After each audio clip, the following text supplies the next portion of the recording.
Hello everyone, it's Nady, and today we'll be testing out the Blockbuster Palette. As you beautiful people know, this is about the products, not the people behind them. Any tiff you may have with them, please cast it away because this is a channel of positive energy, okay? Thank you. Oh, my little al dente noodles, how you doing today? I hope wherever you're at in the world, you're having a marvelous day so far. I am doing wonderful, and I'm extra excited because nostalgia. This eyeshadow palette I did order from Hot Topic, so I don't really know how good it'll be. It seems like some of their makeup is really, really good, and then other palettes you just don't even care to rewind. Although this looks like a DVD, and you don't have to rewind a DVD. Also, there are people who are born that don't know what a VHS is. I can't believe we've been in the 2000s for over 20 years now. What the hell is happening? But no matter who the fuck you are, you probably have heard of this. I actually don't even know if Blockbuster is still like a thing, but I do know that this palette apparently originally retailed for $16.90. I think I got it on clearance for maybe like $9 or $10, and I didn't even know this existed until I saw Trend Mood post it, and I just had to have it. I will admit though, people were quite brutal in the comments saying this was one of the ugliest things they had ever seen, and I don't know that I can't disagree. Wait, no, I have to agree. There we go. At least from the pictures, it seemed like a lot of people either loved this or fucking hated it, and I kind of leaned more towards the fucking hating it, only because a lot of the colors really seemed the exact same. I know they did try to keep the color story similar to the packaging, but going off the pictures online, it looked like somebody who doesn't wear makeup made this. So let's open this up and see how she looks. Oh! Okay, well then let me pull this little protector off of it. So kind of the same thoughts as what I had on Trend Mood, although it doesn't look quite as dusty, but it still does look very ashy. Oh, and it definitely smells like Halloween makeup, so that's fun. And there is a straight up finger mark in one of my shadows, and I have not yet touched it. I don't know if you can even see that right there, but that's not cute. Yeah, I just don't know who this is made for. I do, however, know that if you got this, you probably got it more for nostalgic purposes versus actually using it. But I have to give definite props for the packaging. Like, there's so much detail to it. It looks just like a DVD. It feels like a DVD. The only thing it's missing is that noise when you shake it. Okay, before we do like the actual swatchy song and stuff, let's really take a look at this. So, these two colors right here are different indeed. However, they're both still very similar to this one. I don't know how they really register on camera. In person, they're just so fucking close. And then this color is basically this once it's blended out, and this is that once that's blended out. This looks like the blended out version of that, and this looks like the blended out version of that. So really, we get like 3 or 4 colors in here. Again, nobody's expecting like a professional makeup artist to pull this out. We don't have the highest standards with this. However, I do really want to feel this. So let's just go like that. And okay, it has a decent amount of pigment. Let's feel the blue. Okay. Then let's feel cartoon before I do the actual swatchy song. Oh my, that one actually packs a little bit of a punch. Let's put that right there. Okay. Oh shit. Okay, she's coming through with the pigment. That actually is very pigmented. And quite honestly, they feel very similar to like how ColourPop feels. No clue how they'll perform, but fuck, I'm even more excited for swatches. Y'all know the song. Are you ready? Swatching time. Also, while I wipe these off, oh wow, those turn pretty. Did anyone else in their younger movie renting days rent this same exact thing over and over and over again? Like, I would beg my parents to rent this one thing, and I can't remember what it was. I think it was something that was kind of scary, but now was like laughable, and I just couldn't get through it. It was too creepy, and I just kept trying and trying. Anyways, let's swatch these. Oh my. Oh me, oh my. Okay, so I'm swatching this brown, and out of it, I pull this long hair. Hopefully you can see that. I don't know if it's a hair or just like a big piece of fuzz, but it is all over in here, and it's tinted. That looks like hair, but it's like all over in my sci-fi shadow. Ugh. Yeah, fuck, there's another one. Okay, well, weird fuzzies aside, this actually swatched pretty decently. We have done much worse on this channel for sure. The mattes seem to be very smooth. These dustier shades definitely are very dusty. I don't love that, but for the most part, this is actually pretty good. And this is over no primer or anything. And as we all know, swatches really don't mean jack shit. They could swatch amazingly, but perform terribly, and vice versa. So why don't we go ahead and hop into a look? But like so far, even just just with these browns, I'm kind of impressed. To prime my face, I'm gonna squirt on some Laura Mercier. Let's go in with some ColourPop Pretty Fresh. Oh God, I love this shit so much. I have my $40, $50, $60 foundations that do the job, but really nothing quite compares to ColourPop's quality with their price. Damn, daddy, that shit looks bangin'. Then frickin' squee, I'm gonna go in with my usual Maybelline Instant Age Rewind. That we will just pat out with my Hank & Henry brush in Amber. There we go, look like an expensive bitch very affordably.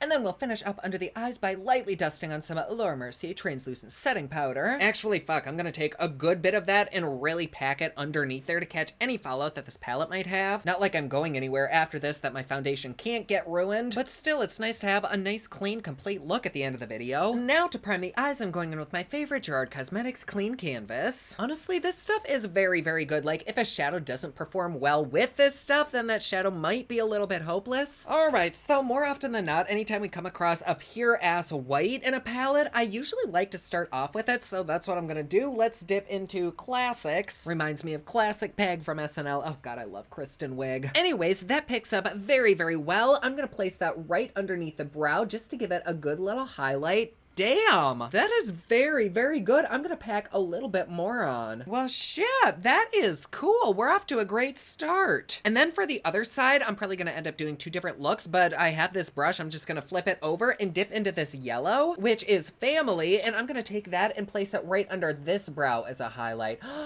Oh, she's there. I can actually see it. Even though this is one of the like dustier ashy shades, that actually goes on the skin very nicely. Can you even see that? Well, I know we're only 2 shades deep into this biatch, but I am much happier with this than I thought I'd be. So let's continue with this eye. And I think we'll take a little bit of Fantasy right here. And let's place that all along the crease line, back and forth right there.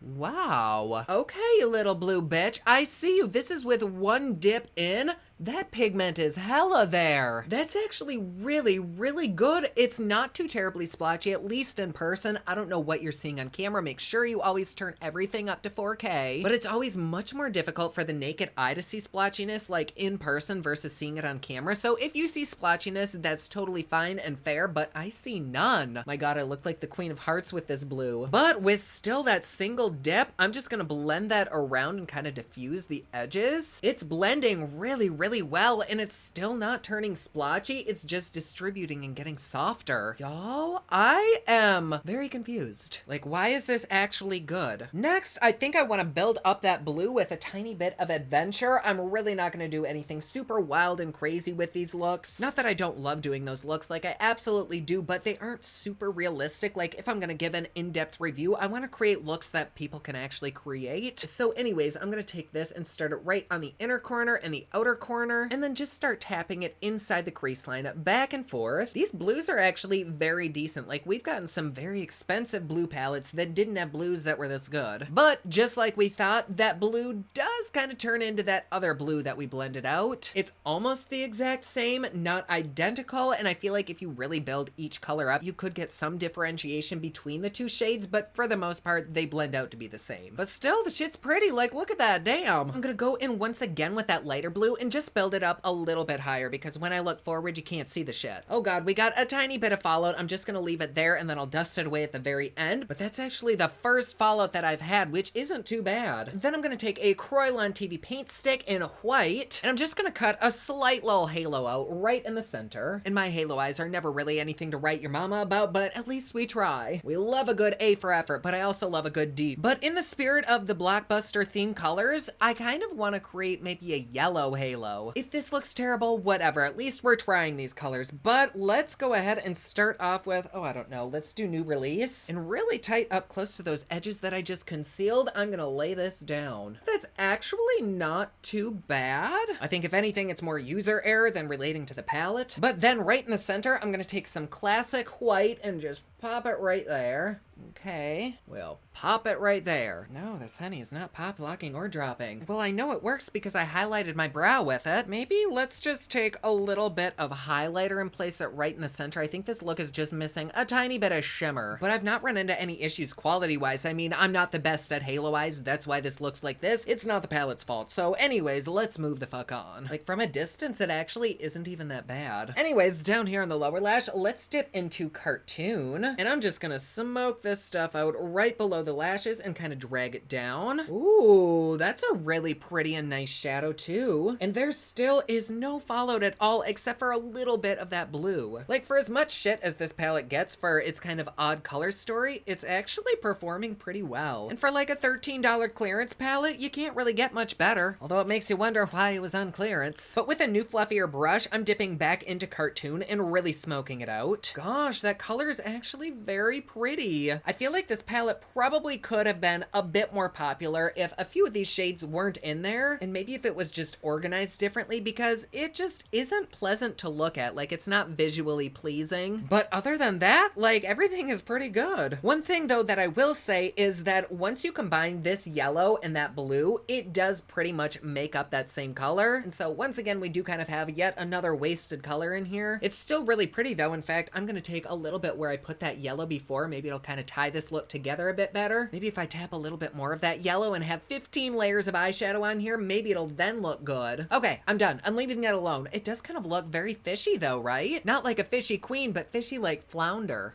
Okay, so now I do like this look. I'm gonna finish up this lower lash by pressing a little bit of Adventure right in between the lashes. Right about there. Oh my gosh, those complement each other very nicely. And then I'm gonna leave this side alone, finish up with liner and lashes and all that shit later, and let's start this side. And then usually for one side, I like to do like a brownish or a nude look, and so let's dip into, fuck, I don't know, maybe sci-fi? There's so many browns to choose from that will probably end up looking the same. But I'm gonna place this right on the crease line, right under that yellow that I laid down on my brow. Damn, that shit goes on like butter, and it blends out almost by itself. That is an extremely effortless shadow that truthfully feels like it belongs in a way more expensive palette. This is one of the shadows that swatched really, really well. But let's see, it's been maybe 10 seconds and she is blended. Well, fuck me with a curling iron. I am pleased. And then just for shits and giggles, let's take some of this mustardy television and let's also take a little bit of that right on the crease line and blend that brown out. Ooh, that's really pretty. Those go together very nicely. And once again, it blends out very quick. 4, maybe 5 strokes and you're done, which that's only a good thing in the makeup world. But how pretty and simple is that? Then let's take a little bit of horror and take that right on the outer corner right there, which that one is okay, but again, it does look very similar to the other browns that we put down. It has a touch of red in it, which is a little bit different, but I probably would have rather had a different shadow than this. Let me go into Action right next to it, because that one really isn't doing much deepening, and name me anybody who doesn't love it deep, so we need a little bit of depth here. I mean, yeah, that's still kind of more of the same. It still goes on and blends out very nicely, but it does look like pretty much the other two browns. So just to add a tiny bit of darkness and to test out the shade, let's go into Drama, and I'm only taking a very, very tiny amount because I don't want to turn this into a muddy look, but let's tap that right here on the outer corner and smudge it around. Well, that's a really nice black. Like, that gave me a nice smokiness that I really craved, and I took this from a daytime glam to a nighttime glam very easily. And there are no shimmers in this palette, so I'm probably gonna add one. So let's go onto the bottom lash, and I'm gonna start by smoking out Sci-Fi again. And I'll keep that somewhat close to the lashes because I'm probably gonna blend that out even further with some of that mustardy television, which we will take right there. And we will finish up by placing a little bit of black right in between the lashes. And we'll smear some gold right onto the lid. And here we are with our final look. Sorry about the big ass eyeliner. I used a new one and it kept growing and growing. It's like when you add water to instant rice. But in all honesty, I actually like these looks. They were very simple, very easy, and brace yourself, I kind of fucking love this palette. Like, that just did a full fucking 180 from what I thought this would be. It's not like this is my favorite palette ever, but I thought this was gonna be chalky, ashy, just overall shit. But the browns blended out really nicely. They did kind of look the same, so that is definitely a negative. The blues blended out very nicely. The yellows were really pretty. This green was great. That white was an excellent eyebrow highlight. This dark charcoalish black was great. I think the only shadow I didn't use was Comedy, which makes sense because we never do anything funny on this channel. But shockingly, this is actually great. Like, if these colors intrigue you, definitely grab it. Especially if you can grab it on sale. I probably wouldn't pay $16.90 for this. But still, this was a surprisingly good palette. Even if you don't like the colors, but you just like the nostalgic feel that this has, grab it. Oh god, there is shit on my tea. I can't believe how well these performed. I am still in titty twisting shock. So do I recommend it? If you like this color story or the theme and you're okay getting kind of repeat colors, then yeah, yes. Do I think it's worth the price? On sale I do, but if this honestly does mean something to you, then I do think it is worth the full price. So there you go, my loves. Thank you so much for being here. I love having you. And if you'd like to support me and my channel a little bit more, please feel free to join us over on Patreon. It's patreon.com/poplux. There you get videos a day early, you get Patreon only content, plus best part, it is cheap, fun, and fancy just like me. And like always, please be sure to subscribe and hit that notification bell down below so that you're notified anytime I upload a new video. Don't forget my newest collection of highlighters, including Black Ice, which does change from black to white, is available at thepoplux.com.